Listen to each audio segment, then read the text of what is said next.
Okay, go ahead. All right. So we're doing revenue cycle management. And here's our first slide. Jill, do you have that first slide pulled up? I do. Okay, go ahead. So the definition for revenue cycle management is in healthcare is the process of managing your office's claims processing, payment, and revenue generation. And the picture below just shows how it all just kind of, keeps rotating. It's like a never-ending cycle. And then the next slide. Okay, go ahead. Next slide. Okay. It explains what all that means. So it includes everything from determining patient eligibility, collecting their copay, coding claims correctly, tracking claims, collecting payments, and following up on denied claims. And the claims is what is submitted to your insurance company when you go to the doctor for what they pay, besides your copay that you pay when you get there. And they track the claims, and then they follow up and see what happened if your claims were denied. And I thought it was really interesting that CMS, which is Content Management System, rejects about 26% of all claims, and about 40% of those claims are rejected and never resubmitted, which means that the health insurance company rejected them for some reason. But it says with the proper revenue cycle processes and workflows in place, your office can increase payments while decreasing bad debt write-offs, which would be the claims that got rejected. All right, and then going on to our next slide, we can see the sample revenue cycle workflow in a typical doctor's office. So you can see number one is the front office, and I'm not going to go through all of them, but you can see how it starts by obviously the patient signing in. It goes from getting the patient's personal information, their insurance information, and then from there it goes on to obtaining your vitals and then meeting with the physician or the nurse. And then obviously in that segment of the doctor's visit, documentation is what's most important. If the doctor says that you need a blood test done or a CAT scan done, all that stuff needs to be documented so that when the billing part of the process comes into play, then lesser mistakes will be made. And then going on to common problems, Dale, go ahead. So when I was doing research on this topic, some of the common problems that I kept seeing reappearing in my research was that the staff has not been properly trained or educated. So when they go to submit these claims, they don't necessarily know how to submit them properly, which can lead to the reason why the insurance company rejected them in the first place. Lack of communication between staff, with one person submits this but doesn't submit the other because they think another staff submitted it. And then just poor workflow where the work just doesn't keep going at a consistent pace. And a solution that they have for all those problems was that you need to invest in an office consultant or a medical building company that specializes in revenue cycle management. So someone that has been particularly trained in that area of expertise.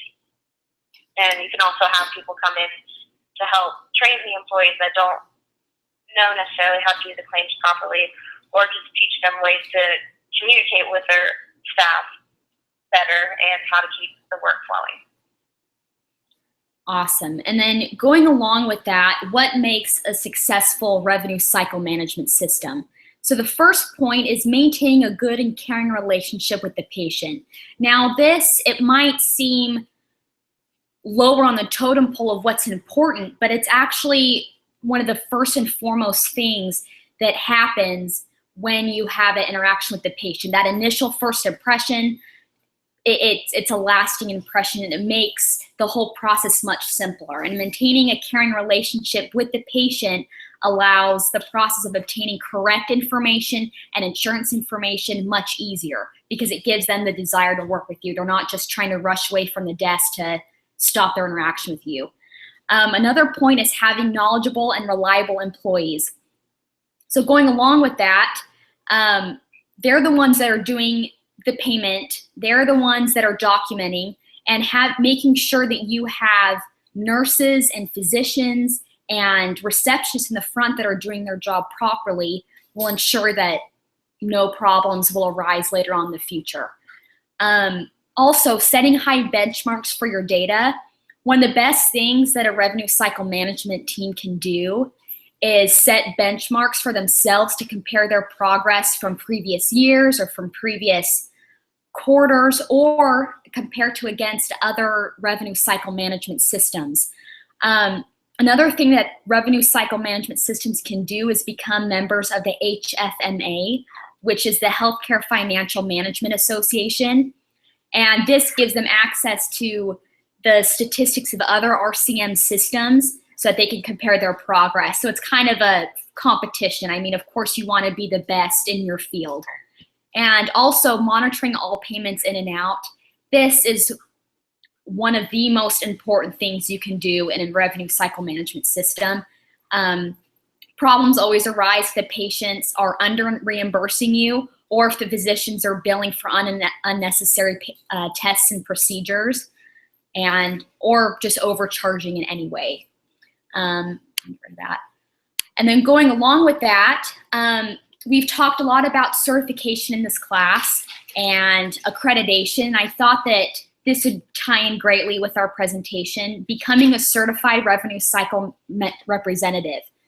Now, as it says, a certified revenue cycle representative, or CRCR, it helps set standards of performance for revenue cycle staff. This certification is available to all HFMA members or people that aren't members of the HFMA, which we talked about in the last slide. It's recommended for hospital revenue cycle staff and others in various departments, and it says such as the billing department, case management, patient accounts and access, and managed care operations. And those are just 4 of some of the different kind of careers that should definitely become certified. It wouldn't hurt. Also, all interested individuals may purchase the self-study course online, or you could take it in person, but many choose to do it online. And then you can take the necessary exam as well, and then become certified that way. And just going along with that, what benefits come from being certified? Well, as an individual, it enhances career growth opportunities.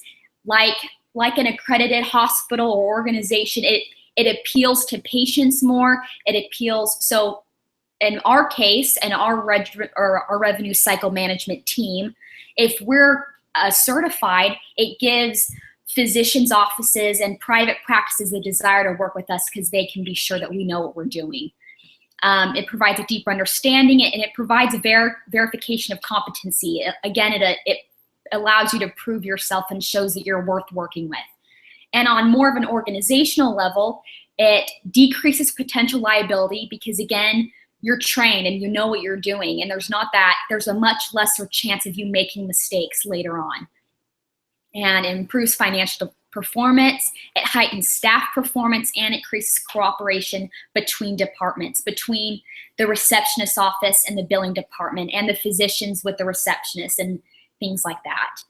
And that covers pretty much all you need to know about revenue cycle management. Of course, it's a very broad topic and there's much more to learn about, but that concludes our presentation.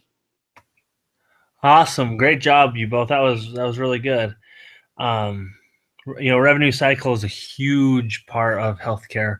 Obviously, if you're not getting your revenue, you're not collecting properly, you're not going to be able to have a facility to run and provide the care. So I really like how you pointed out, the revenue cycle really begins at the receptionist and all the way through. So great job.